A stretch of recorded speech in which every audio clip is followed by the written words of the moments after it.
welcome to the stage Representative Thigpen.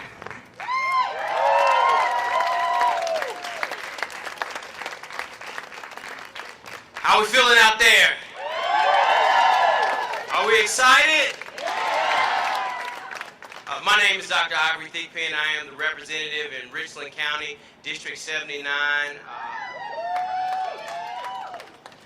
It is my proud pleasure not only to introduce the senator, but to be an endorser. And let me tell you a little bit about the reason why I am an endorser. Early on, I endorsed the senator because I saw that he was someone who was genuine and authentic. My mother used to always tell me that real crosses all barriers, that when someone can be genuine and real and authentic, and they're the same person today, yesterday, and tomorrow, that's someone you can trust, that's someone you can believe in, that's someone that will make a difference. And believe you me, Senator Sanders is a difference maker. With what we've seen in the White House, with what we've seen in politics where greed has taken over and corporations care little for the people, we need to take back our democracy. And we have one who is willing, who is able, and is leading the fight for the people. You see, there's two types of power in this world. There's organized money, and there's organized people. But whenever people get together with the same goals, with the concerns one for another, to lift up each other so that everybody has an opportunity not only to dream, but to realize their dreams, then no amount of money can ever stop the people.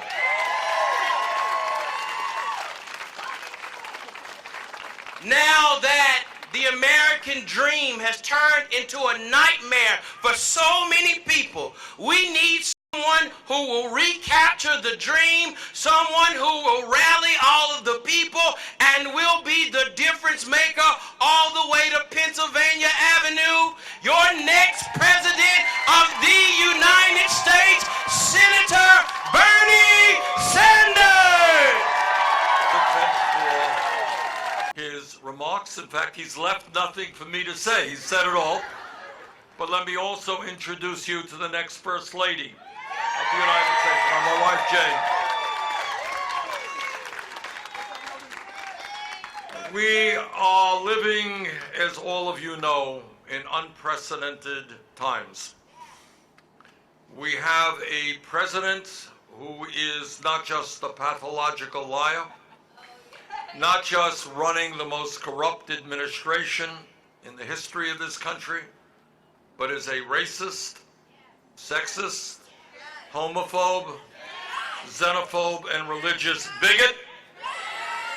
And we are going to defeat Donald Trump. But we are going to do more, as Representative Thigpen said, we're going to do more than defeat Trump. We are going to transform our economy and our government so that it finally works for all of us, not just the 1%. And as part of when we talk about a campaign of us, not me, what it means is that we are all in this together. And that means that in this unprecedented moment in American history, we have got to act in an unprecedented way. That all of us are leaders. That all of us are able to reach out to our friends, families, co-workers, and get them involved in the political process in a way that we have never seen before. And when you go knocking on a door, and I'm so grateful, and I want to thank you all, because at the end of the day, what politics is about, it's not TV ads, we'll do TV ads, it's not radio ads, it's not all that stuff. You know what it's about? It's about you saying hello to somebody in the community and talking about where you think this country should go.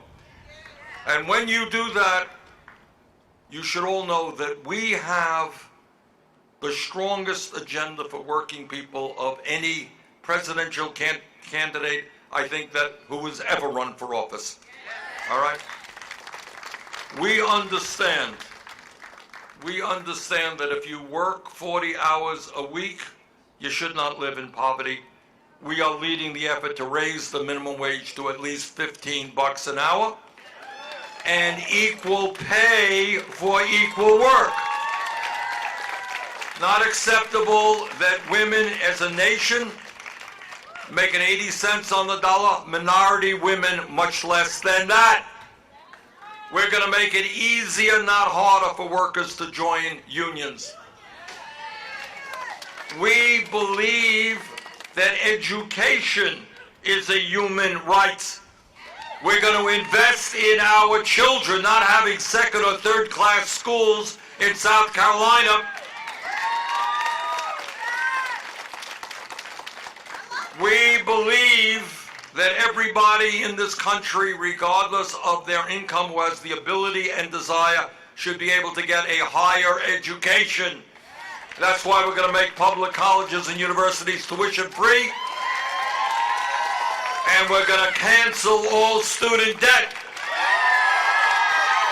And we're going to do that by imposing a tax on Wall Street speculation, whether they like it or not. And we believe that health care is a human right. We are going to end the embarrassment, and I want you all to know this.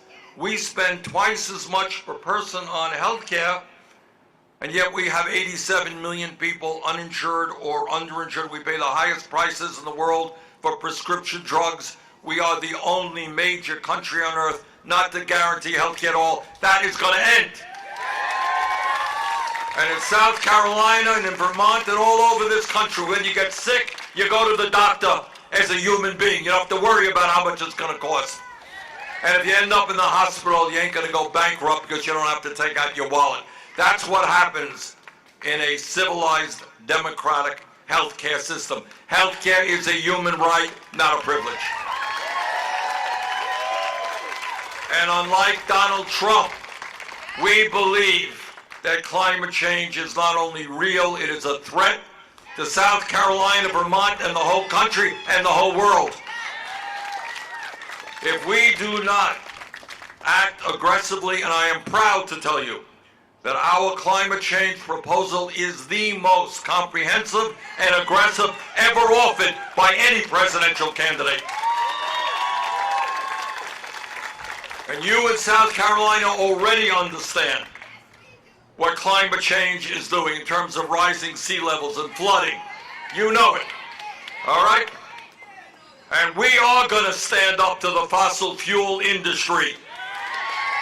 And we are going to transform our energy system away from fossil fuel to energy efficiency and sustainable energy. And brothers and sisters, we are going to deal with a broken and racist criminal justice system. You may have noticed just the other day, as part of our criminal justice reform proposal, we are going to legalize marijuana. I don't want people to be rotting in jail for having sold marijuana. We're going to expunge the records of those people arrested. And I'll tell you something else, and I noticed this a couple of months ago. I was in Nevada, and if you go to Nevada and you drive down the roads, you see these huge signs. And these signs are advertising marijuana, how you can buy marijuana.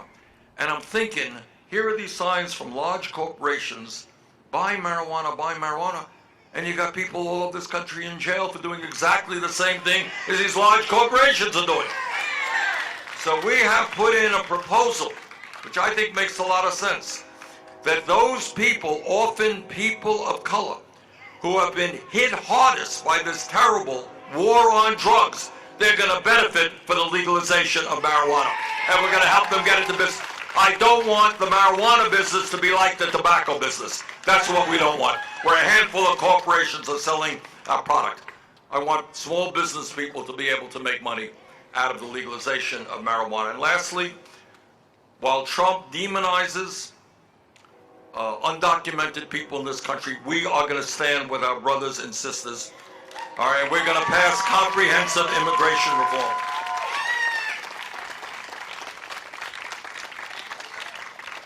So there are a lot of issues that are out there. But here is the bottom line. The bottom line is, and Representative Thigpen made this point, people on top today have incredible wealth and incredible power. You're living in a country where 3 people on top own more wealth than the bottom half of America. They are able to contribute huge amounts of money into the political process, all right? But at the end of the day, the top 1% is just 1%. We are 99%. And if we are prepared to tell Trump that he is not going to divide us up based on the color of our skin or where we were born or our religion or our sexual orientation, if we are prepared to stand together and fight for an agenda that works for working people, there is nothing that can stop us from winning this election and transforming this country. So thank you all very much. You are the heroes. As I said a million times, it is us, not me. We are in this together. I can't do it alone. We have to do it together, and the best way we do it is going out and talking to our neighbors and our friends. So thank you all so much. I love you too. I really do. This is a fight.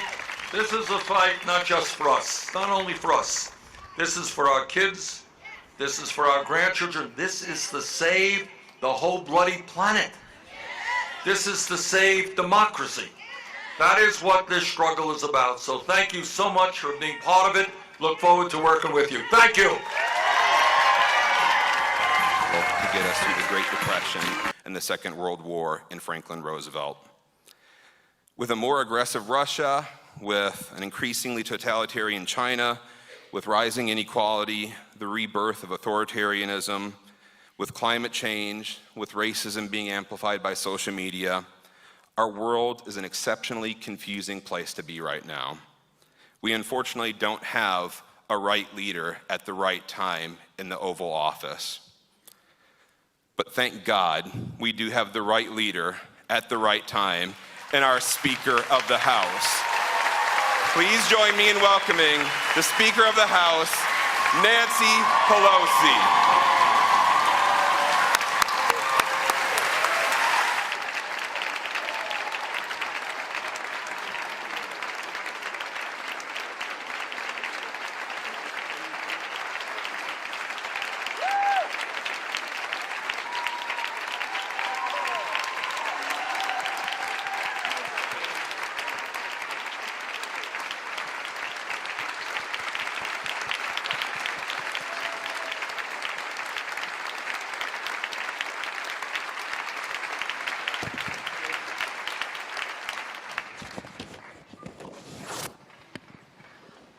On behalf of the Polk County Democrats, we'd like to welcome you to Des Moines, Madam Speaker. Before we begin, I'd like to thank all the folks who worked so hard to make today happen. First, my co-chair, Peter Crane. Secondly, our executive director, Judy Downs. Our chair, Sean Bagneski. And our entire events committee. I'd also like to thank my very own alma mater, Drake University, for hosting us here today. We'd like to express our gratitude to Bozen the Florist for our beautiful arrangements, to Stom for our fantastic chocolates, and to Ethan Allen for our gorgeous furniture. Most importantly, I'd like to thank the more than 200 Drake students here with us today.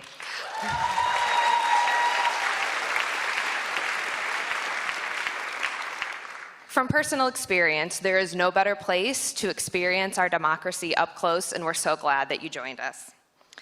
So, Madam Speaker, I think I can speak for a lot of us in this room when I tell you that we all had two favorite moments on January 3rd of 2019. The first was seeing Congresswoman Axne on the floor of the House for the very first time. And the second was watching you take that gavel back.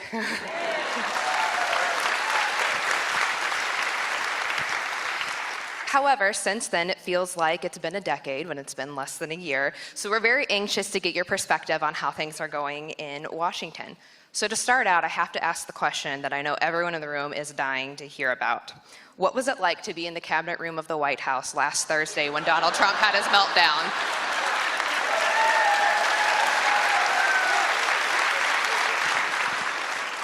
It's much better to be here right now. Thank you, Lindsay. Let's hear for Lindsay and her organizing all of this. Thank you so much, Lindsay. Well, thank you for your question. First, may I thank you and the organizers of all of this. And Mr. Chairman, thank you once again for the invitation to be here, for acknowledging that the last time we were together, before we won the majority, we were joined by Leonard Boswell, our dear, I used to call him in Congress an authentic American hero. That's why I appointed him to the Intelligence Committee when we learned so much from him. He taught me how to drive a semi when I and also learned so much from Neil Smith, a mentor to many of us in the Congress. Mr. Chairman, you honor us with your presence today. Thank you so much. Thank you so much. He was my chairman on Appropriations Committee on Health and Human Services, and I learned a great deal from him. Roxanne, thank you for to each and every one of you. When I heard that so many people were coming out on a Saturday morning, and not even for a presidential candidate, I thought, these are true patriots. This is how our country began, where people came together and had their discussion, built their consensus, respected each other's views as we go forward, make progress for our country. I accept the kind words that Mr. Chairman said about my role in Congress on behalf of all of my members of the House, I say to them, our diversity is our strength, our unity is our power, and that's what some other people fear most, the power of the unity of the Democrats. I thank all of you for sending Sidney Axne, and by the way, Amy Finkenauer as well, two great women to Congress. And we're hoping to add another Rita Hart, who may be with us, because and we'll see how the elections unfold in terms of who the Republicans nominate, but Iowa has been very important in our taking back the House and now in retaining it. Let me just say one thing about Sidney. She talked about some of her accomplishments. Let me just say this. She has been effective from the start. I'm so honored that she was here this morning. She talked about one of her bills, the outsourcing accountability, but she had another bill that passed just recently as well, where she got 413 votes to 7 against for her expanding capital for rural business, rural job creators, she says it, for rural job creators. 413. She knows how to make her plan, show her vision, and get the job done. So thank you for sending her to Congress. She works, again, across the aisle very effectively. She's been a relentless, persistent, sometimes almost dissatisfied advocate for what's happening in trade, pushing for the US-Mexico-Canada free trade agreement, renewable fuel standard, honoring what the law is on that. The list goes on and on. True champion, rural broadband in rural America, and the rest. List goes on and on. So thank you. She's made a complete difference right from the start. Abby, that's an applause line.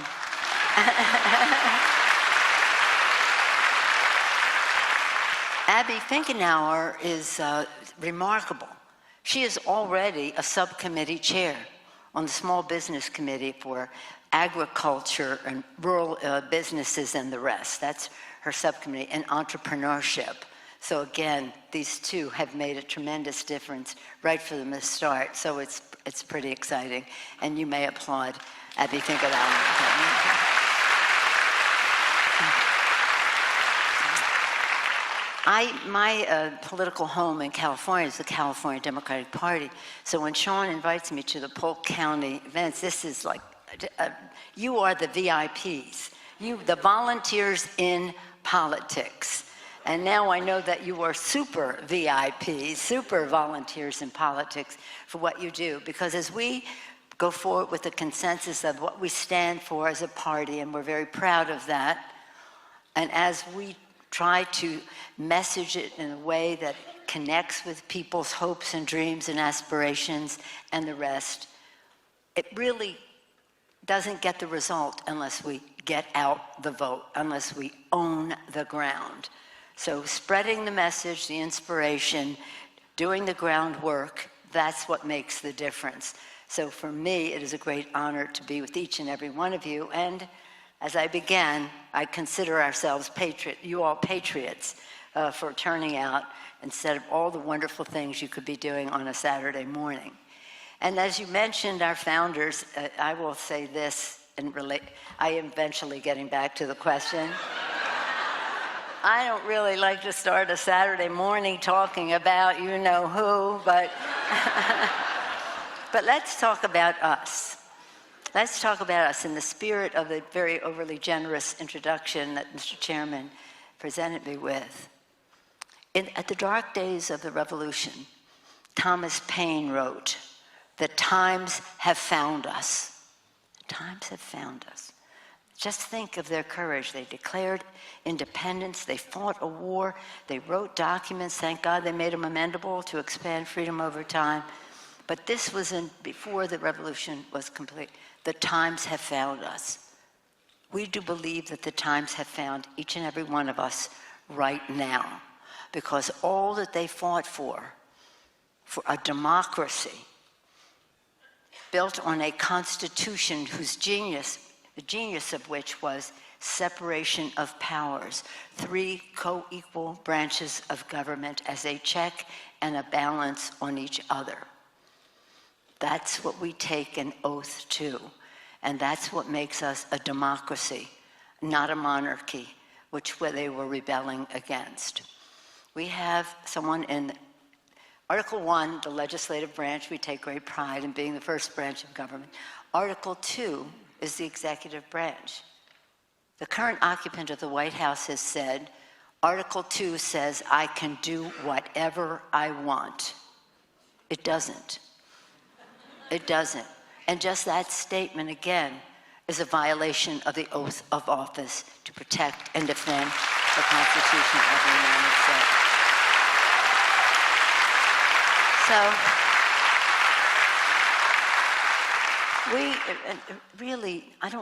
I don't know anybody, and I know that I can speak for each and every Democrat in this regard.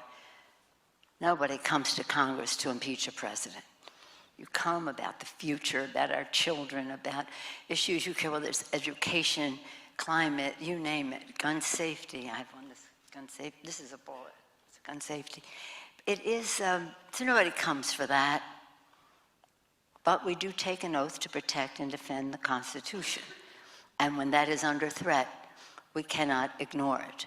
Now, I try to put things in perspective, because this is prayerful. This is solemn. This is could be divisive in our country. But there have been elements who have tried to divide the country, so we have to try to heal it by honoring our oath of office, and to do so in a way that harkens back to something else our founders said after the country was established. E pluribus unum, from many one. They wanted us, they didn't know how many we would be or how different we'd be from each other, but they knew that they wanted us to always seek unity, despite our differences. Despite our differences. And so as we go forward with this, we want to do it in the most solemn, prayerful way that has a healing effect on our country. To do so in a way that we are worthy of the oath of office we take, that we are worthy of the Constitution because we fought the fight, but we did so in a way that was unifying and not dividing. I hate to...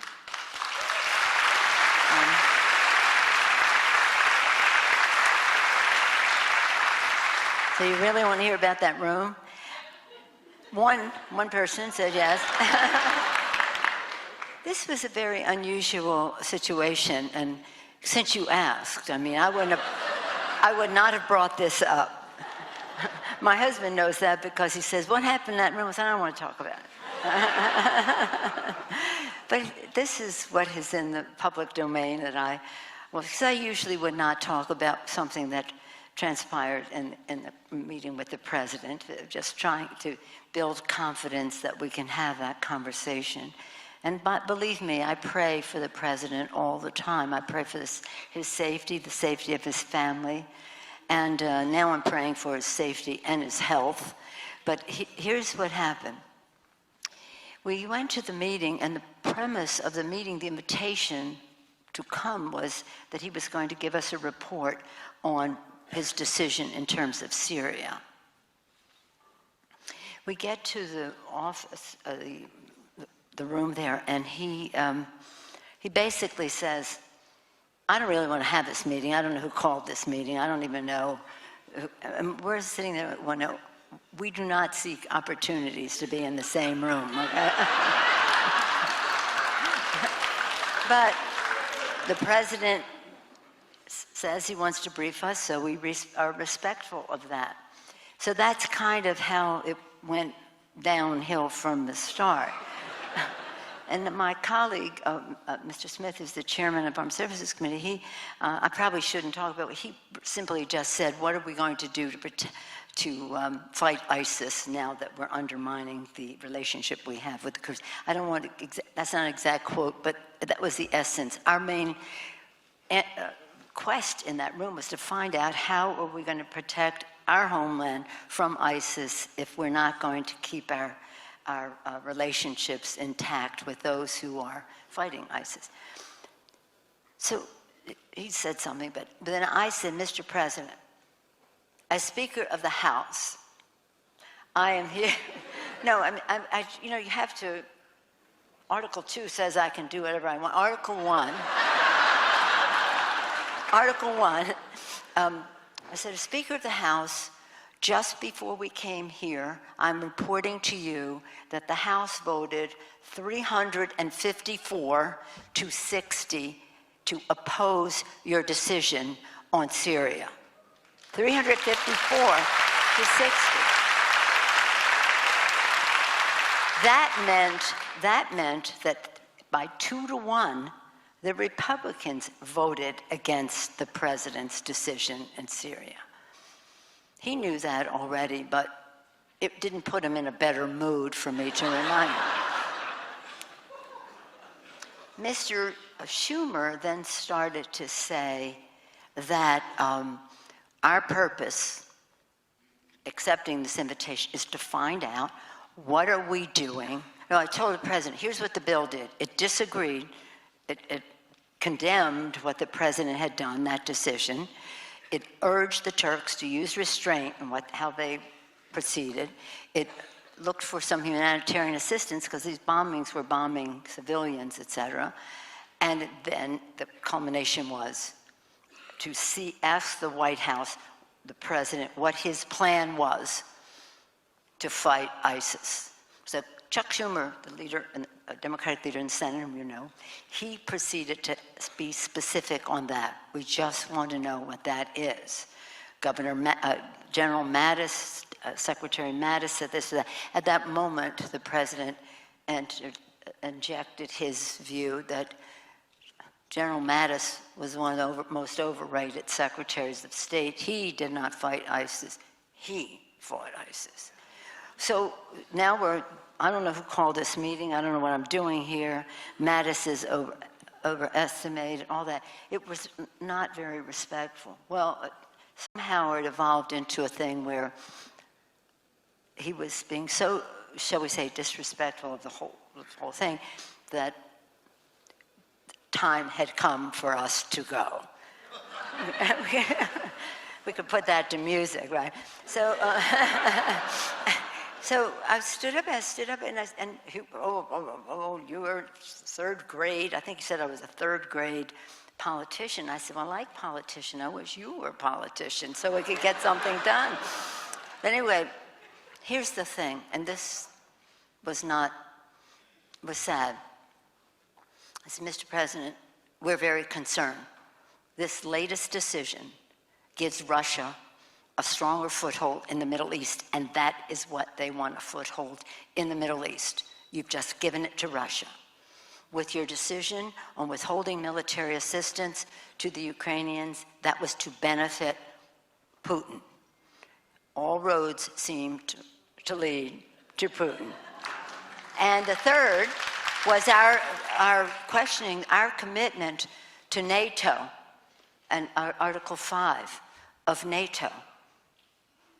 Who benefits from that but Putin? So this is a very dangerous posture for our country to take by any measure, militarily, strategically, ethically, in every way.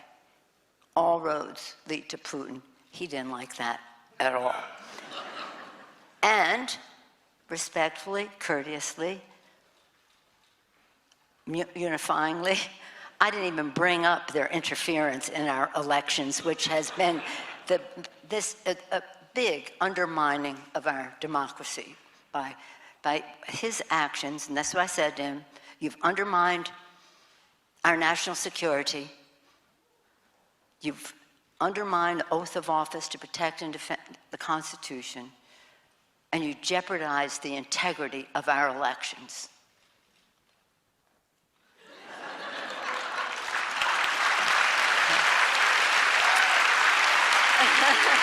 So that's what happened in that room.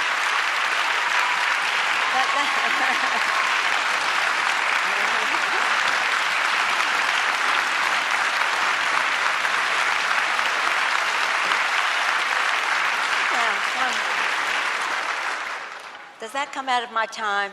Definitely not. No, but seriously, getting back to it, I wish it never happened. When all that hoop-de-doo happened out of the room, because normally we wouldn't be even saying what happened in the room, except they took a picture, put it out there, and we thought, thank you very much, we'll put it out there too. But this is sad for our country. It's sad for our country that we should be having such a conversation. It's sad for our country that there isn't the fundamental recognition of the brilliance of our founders, of the strength of our Constitution. And if I may, before we go into another question, just say this.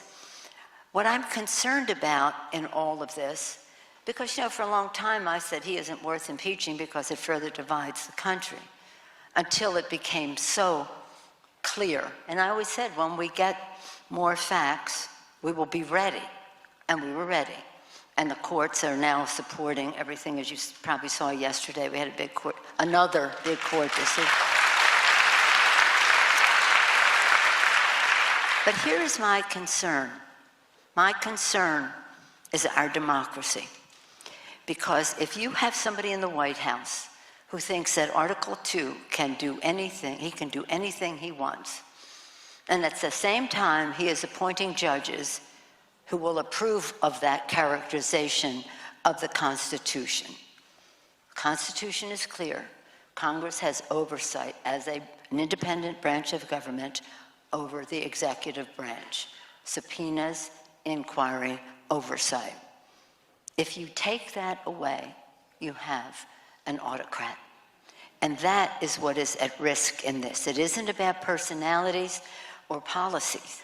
It's about the Constitution of the United States, our democracy, the oath of office that we take, and then much you might want to not go down a certain path, and no decision has made to go down the impeachment path. We're having an inquiry.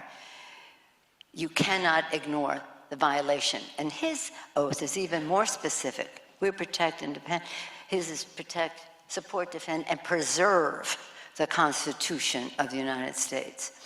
At the same time as all of this is happening, there is in our country, and again on our Saturday morning chat here, there is on the side of outsiders of our country as well as inside our country, poisoning of the social media that is there to undermine the mindset of what is America. America is optimistic, entrepreneurial. America is about the American dream. Things can be better. And what they do with their poison is to discourage. Nobody's paying attention to you. It's no use for you to vote. It doesn't matter in your lives. And that's a victory for them when those people stay home or come in a disenchanted way to the voting booth. So if you ask me, then I'll tell you what I think further about, well, what is America? It's our Constitution and our rights and our democracy as spelled out, the genius of the Constitution. It was America, this beautiful land from sea to shining sea, God's patrimony, God's gift to us, that they degrade. So they dishonor the Constitution, they degrade the environment, they demean who we are, a nation of immigrants, unless you are blessed to be born a Native American. That's a blessing to you, all of us who love you, and to our country if you are. But by and large, a nation of immigrants which they demean, and our values, which they seriously undermine. Values about optimism and hope, and the future can be better for everyone, and just the American spirit. They want to take that down. So has anybody ever said this is the most important election of our time? Sadly, they just kept getting more urgent, but this one is. Because the greatness of America can withstand just about anything. One term. One term. It's essential. So you're at the heart of the matter. Thank you, Iowa, for being so hospitable to so many guests visiting you, the presidential, and aren't we proud of all of our Democratic candidates? Without any doubt, any one of them would be a better president of the United States.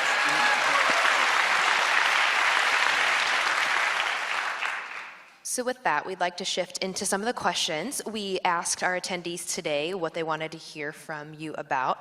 So we'd like to start with a topic that impacts Iowans greatly. This question came from one of our attendees, Chloe. The trade war with China and Trump's tariffs have hurt businesses such as John Deere here in Iowa and their ability to trade their products internationally. This has in turn caused employers to let go of employees. First, how are Democrats pushing to end the trade war? And also, how can our farmers help to fight climate change? Oh, okay. Okay. Well, certainly they're all related. Thank you for that question. Cindy Axney is certainly fighting the trade wars, are all of our members. Here's the thing. And this is what I've tried to say to the president. I've been fighting China on their violation of our trade agreements for a long time. But as you have a negotiation on this, don't take an action that empowers the adversary to hurt your own people.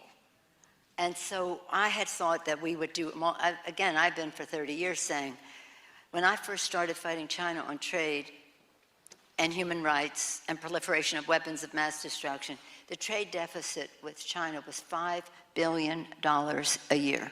$5 billion a year. I thought, with that, they're going to open markets to our products, stop violating our intellectual property, free the prisoners of Tiananmen Square, stop selling missile technology to rogue countries, etc. $5 billion. I won every vote in Congress. I couldn't override presidential vetoes. But people said to me at the time, you're completely wrong. Let this all go with the peaceful evolution of things. The trade deficit with China now is over $5 billion a week. Went from a year to a week. So something had to be done. But in the negotiations, don't empower them to hurt your people. That's not a good negotiation. So we do have to, Mr. Chairman knows all of this so very, very well. We do have to empower our own people in terms of increased exports and not giving the other side the opportunity to go find other sources for their farm products and the rest. So this is kind of multifaceted thing. We are right now trying to pass the U.S.-Mexico-Canada free trade agreement, and I feel pretty confident about the path that we're on. We're on a path to yes, but we want it to be real. We don't want it to be something that says, I voted for NAFTA myself. I had my disappointments, but I did vote for it at the time. So I want whatever the new NAFTA is to not just be a PR thing that said we changed it, but to be really enforceable. And that's what we have to do with China, is when we come to whatever agreement it is, it must be enforceable. And we can get to that path because we're the United States of America. There's a craving for made in America. Our farm products are what they want to have. And again, now I come from California, which is a very big agricultural economy as well. And so we feel this all over the country. You take a big bite of that wormy apple right here. And what we want to do is to make sure that our people come out winners in whatever it is. I believe that we could have done this better by doing it multilaterally, having other countries, the EU, et cetera, join us in that fight, because China's doing the same thing to the EU. But instead, the president put tariffs on the EU, and they weren't happy about that. So again, you have to think globally, and you have to think strategically, and you really want to make a difference, not just have an applause line because you said it in a campaign, but you really didn't produce the results, because lives, industries, communities depend on us getting it right. So I thank everyone for their interest in this. And again, the reality of globalization is a fact. It's happening. The reality of innovation is a fact. We're talking about precision farming and the rest. And we have to recognize, how do we bring people into the future, learning from a community on how we can go forward. And that takes me to your spot. When I was here one time recently, we went to see some of the farmers in the farm community, and they were telling me how disappointed they were that some of the, in this administration, some of the conservation and environmental standards had been lowered, which was and initiatives to help farmers in terms of the climate crisis.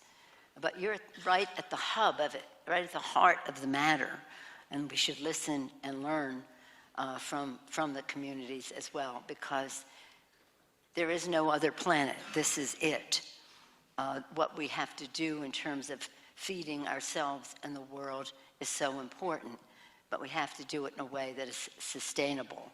And again, it isn't about what comes down from Washington, D.C. It's about what comes up from here.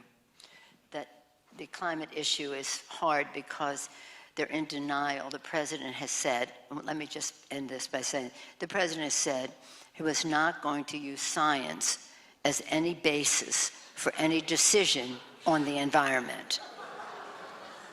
And one of the fights we're having, I guess I'll say one more thing. One of the fights we're having is a renewable fuel standard, which we've all been advocating for, which has sprung from the community.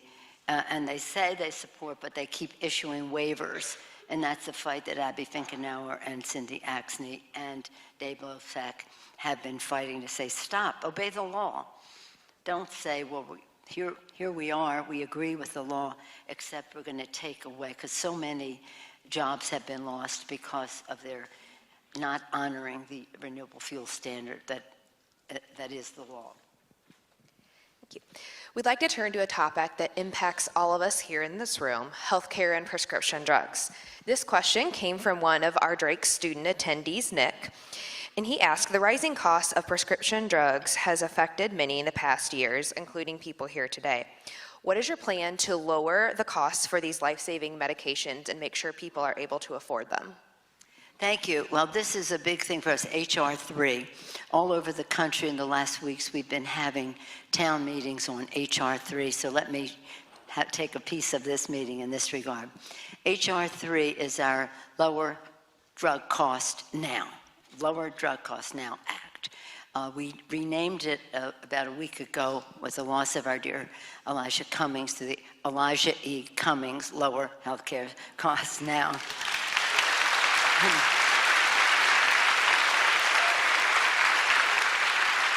Because he had been such a champion. In fact, he reached down, not only across the aisle or across the Capitol, but down Pennsylvania Avenue to try to work with the president on this.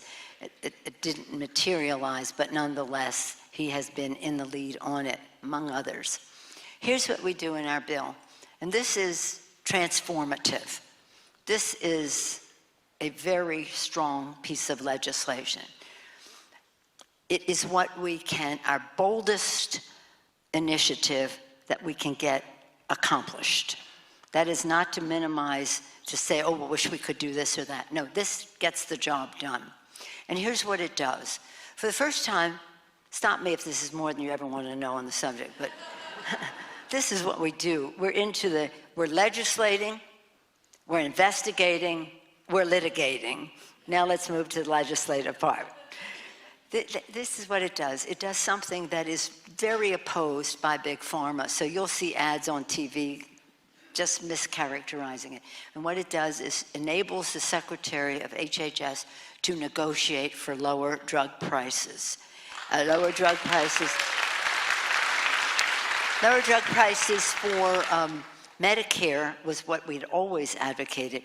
Now we're saying this initiative applies to everyone.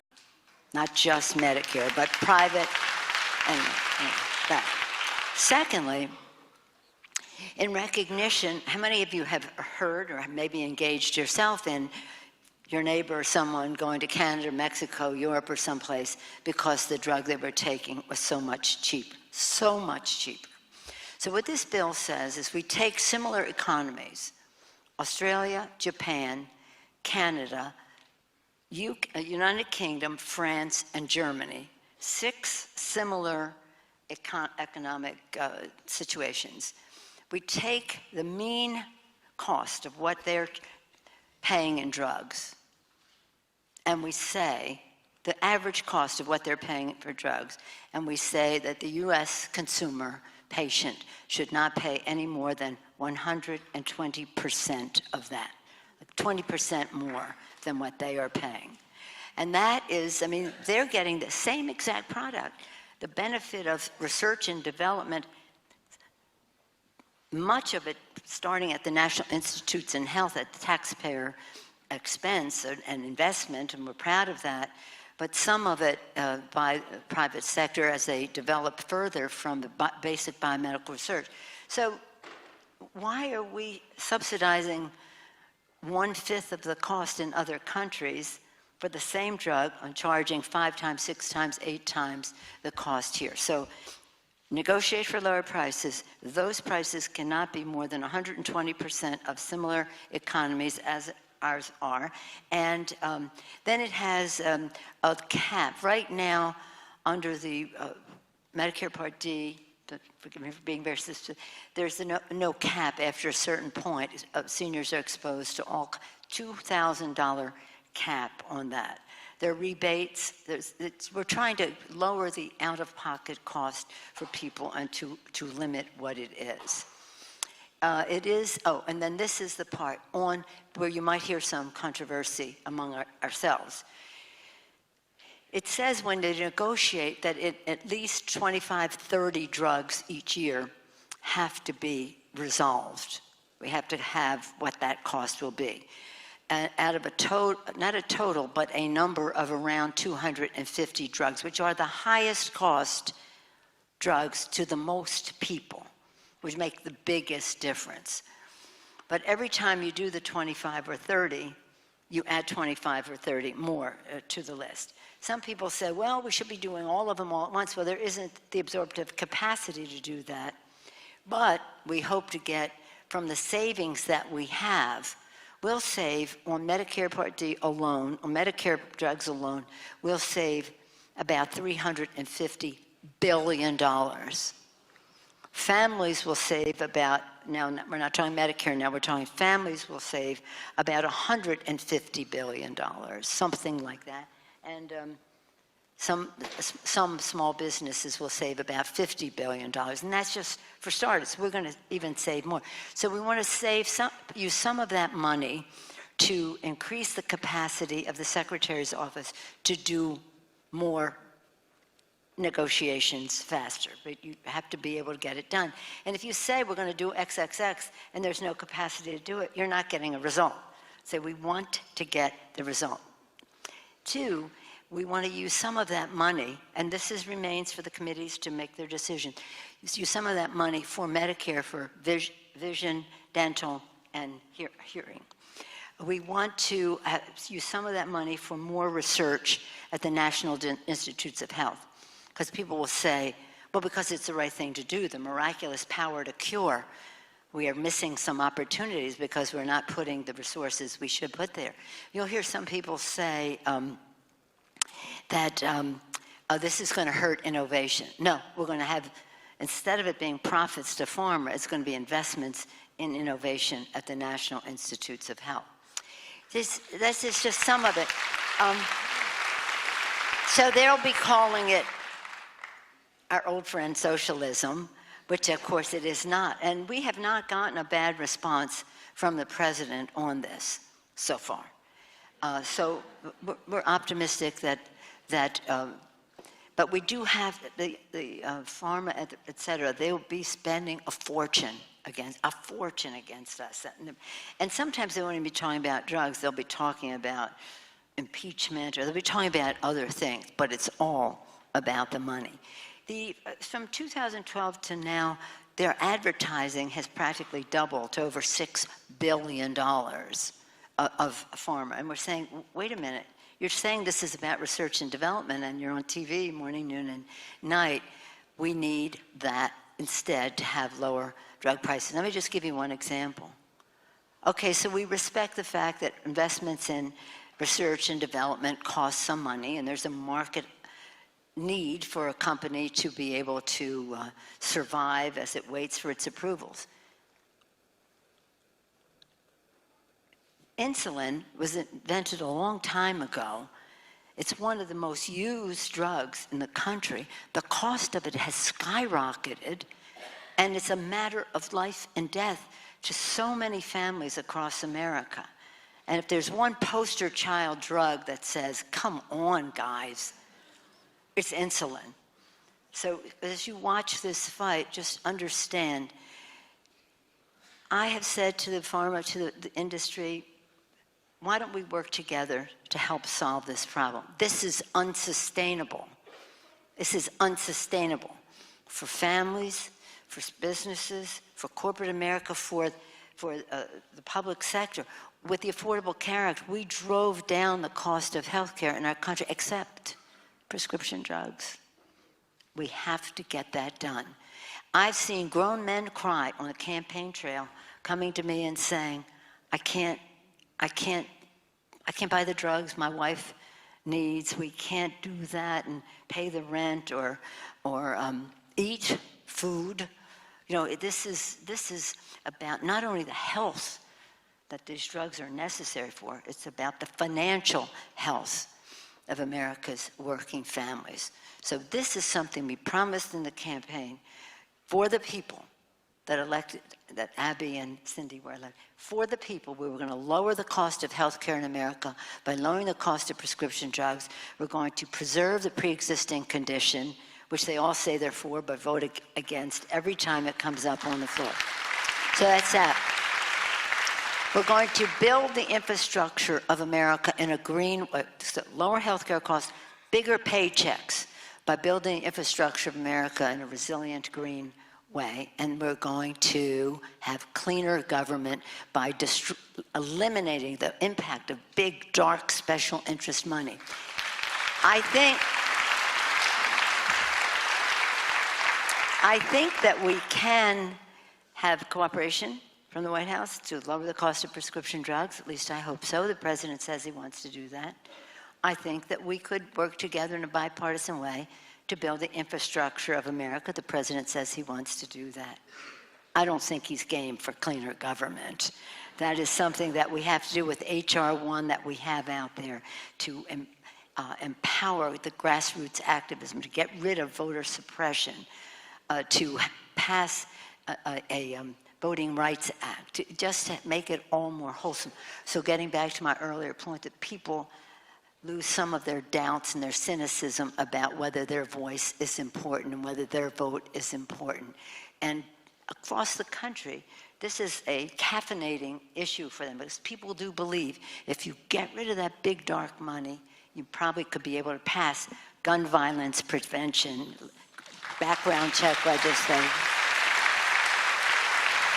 issues that relate to the cost of drugs and protecting the environment, et cetera. So that is in our legislative agenda, H.R. 3, pertinent to that question. We also have, again, H.R. 8, which is to have background checks, expand the background checks.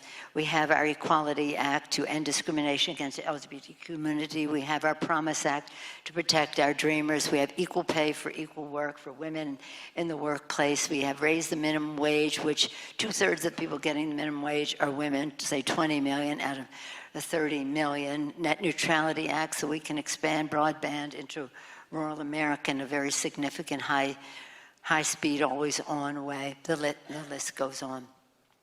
Climate action now. Mitch McConnell said he's the Grim Reaper. Imagine calling yourself the Grim Reaper. We're saying that may be your case, but these issues are alive and well, and the American people, we're going to make them too hot for you to handle. Abraham Lincoln said, public sentiment is everything. With it, you can accomplish almost anything. Without it, practically nothing. And so the heat is on. And we would rather have these passed now than have them be issues in the election. It's up to them. It's up to the American people. Thank you.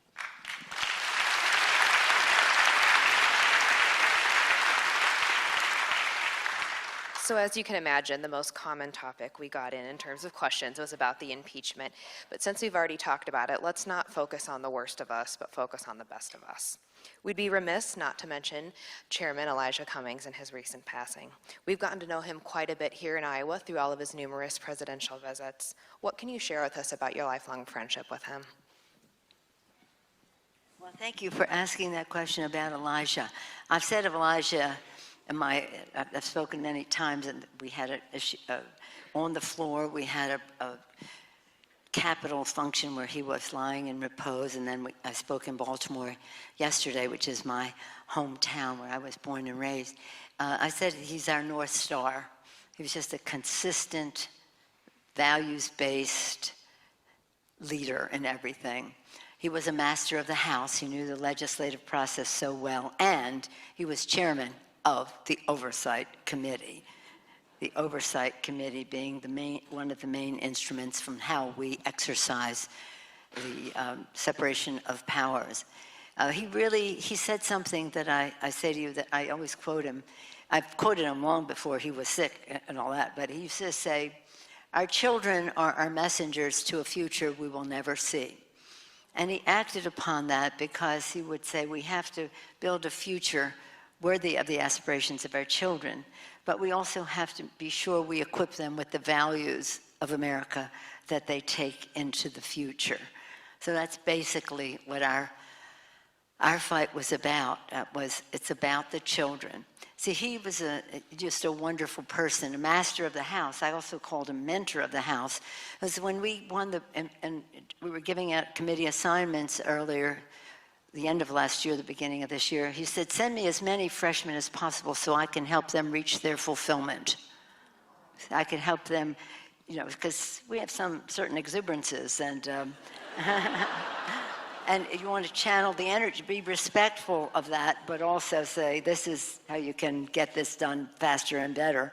And he was always very generous in that respect. He happened to die the same week that I lost my dear brother, who was, I have said, was just one of the finest public servants I ever knew. They had a lot in common. And one of the things that I said at both of their services, I mentioned both of them, one at the others, and the other. I said, one of the things we have in common, and me as a representative, and I as a representative of San Francisco, is that our hearts are full of love for America. Hearts are full of love for America. And for us, love means let other versions exist. Be respectful of other...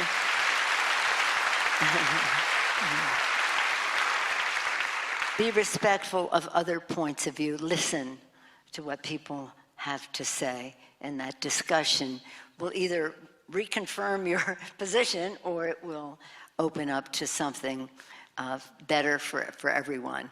Or it might reconfirm your position. You know, that's just what listening is about. So anyway, thank you for asking about Elijah. He was beautiful. President Obama spoke. President Clinton spoke. Secretary Clinton spoke. Speaker of the House spoke. Well, by the way, his wife called me and said, Elijah left a letter a couple of years ago that I was only to open when he passed, and it said that he wanted you to speak at his funeral. I wasn't even speaker then. So that was just a friendship thing, which I was very, very proud of. Don't tell anybody I told you that. So, the picture from your meeting at the White House with President Trump has become iconic. You went from being in every Republican attack ad to having your face on T-shirts, and our audience is eating chocolate with your face on it today. Chocolate, my favorite. So, from Nadine, what is the best advice you've ever been given and why? And most importantly, what advice would you give to women who want to enter public life? Well, thank you for that question.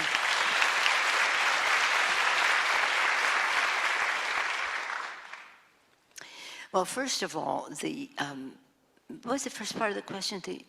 Best advice you've ever been about given. the Republicans. Okay, that was the later part. In the last election, the Republicans had 137,000 ads, not dollars, ads, describing me as a San Francisco liberal, which I am.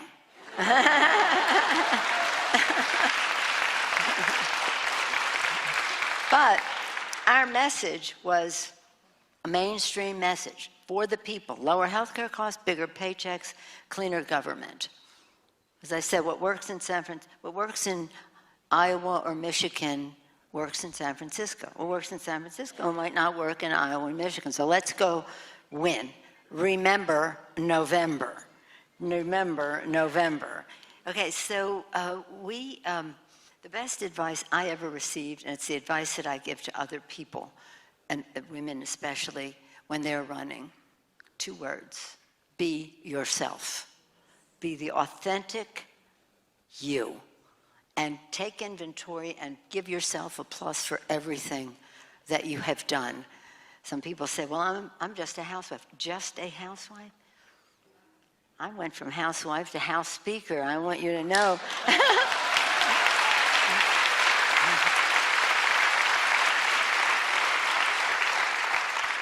Everything, just whatever you have done, put that in the plus column, because there's nobody like you. Authenticity is everything in this. And don't, you may admire other people or be mentored by their, but you. So what I say to people all the time are 4 things. Women, especially. Of course, know your power in this respect. Why? Why are you running? What is your vision? What drives you? What do you know about the subject? Your vision, your knowledge. How do you think you can convey a path to getting it done? Do you think strategically, respectfully of other views? Your vision, your knowledge, your plan. You know, talk to any of these candidates, they all got a plan, right? Your plan, how are you going to get it done?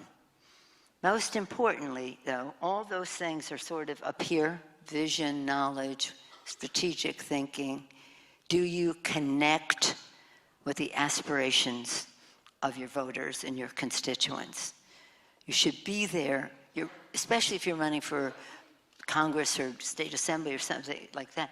You're a representative. In our case, your representative is your job title and your job description.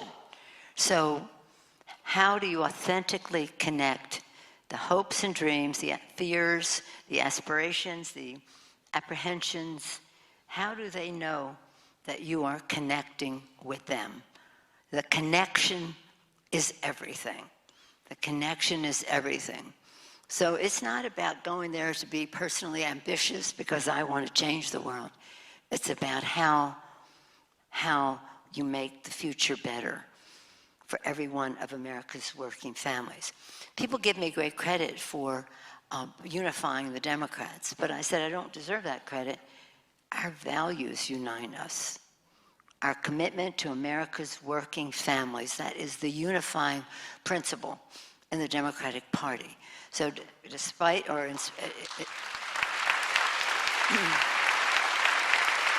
whatever our other exuberances may be,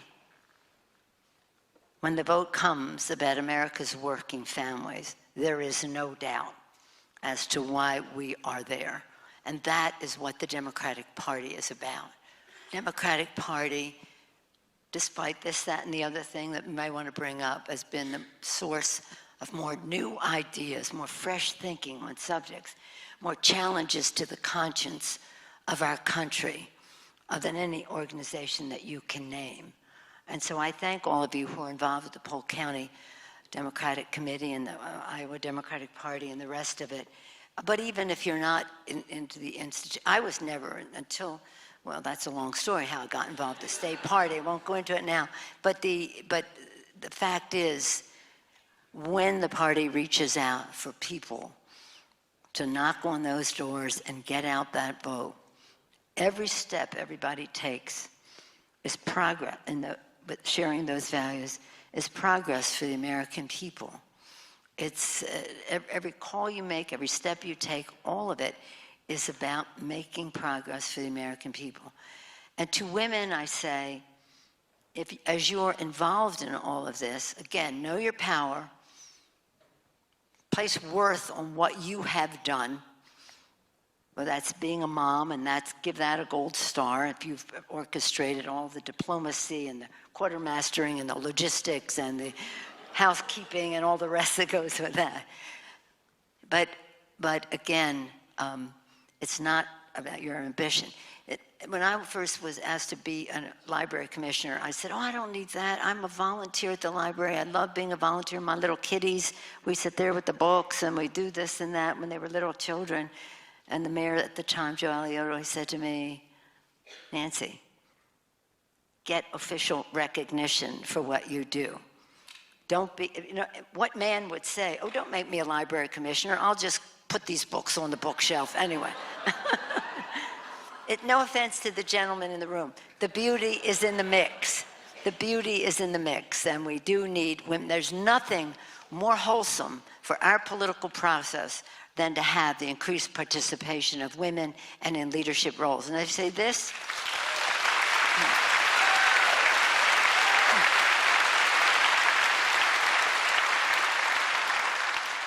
bragging, self-serving, bragging. So I put the sign up, self-serving right now. When I went to Congress, out of 435 people, there were 23 women, 11 Republicans, 12 Democrats. Some of us got together and said, this is not working for us or the country. So Barbara Boxer being one of them, my colleague from California in the House at the time. So we made a decision that every year we would increase the number of women in Congress. Right now, in this Congress, when we'll observe the 100th anniversary of women having the right to vote, how exciting is that? We have over 100 women now, 106 women serving in the House of Representatives.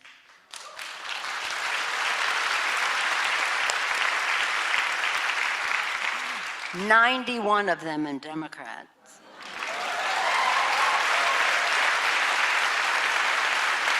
15 Republicans, 91 to 15, because we made a decision.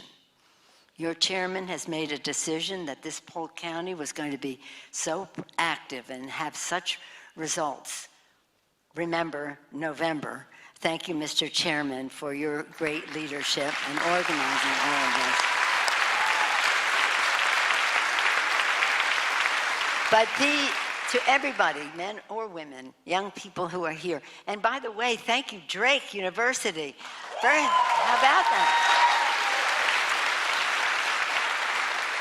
The first, it seemed like a person that I met when I got here was Griff. And when I had my picture taken with Bulldog Griff, he was quite a ham. He was looking at the camera and all the rest. He was adorable. And so really, thank you for your spirit.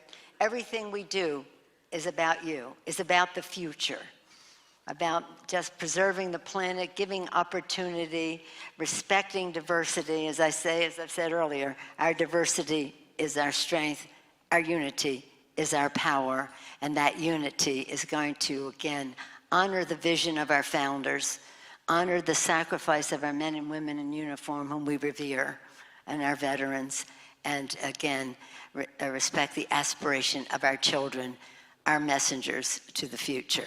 So thank you for the opportunity to be with you today. Are we finished?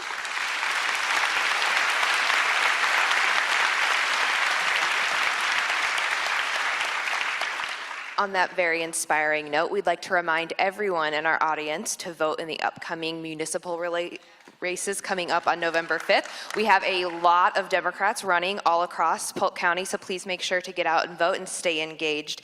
We'd also like to thank you so much for being here today, Madam Speaker.